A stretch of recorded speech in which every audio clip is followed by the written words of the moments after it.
L'univers de Dori Cantó respon a la linealitat de la sintaxi i a la circularitat de la vida.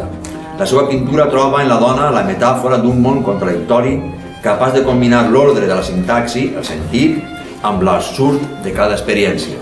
La quietud de les seues figures femenines posseïx la intensitat dels colors i alhora la lleugeresa d'un moviment eteri. Les dones de Dori Cantó responen a aquest ordre de les formes, la sintaxi, i acullen la intensitat de la vida. El resultat és una bellesa continguda, com la de les aus del paradís conscients dels límits que els imposa un temps que, en compte de restringir la seva existència, els atorga l'estímul de l'instant. La bellesa de la bellesa.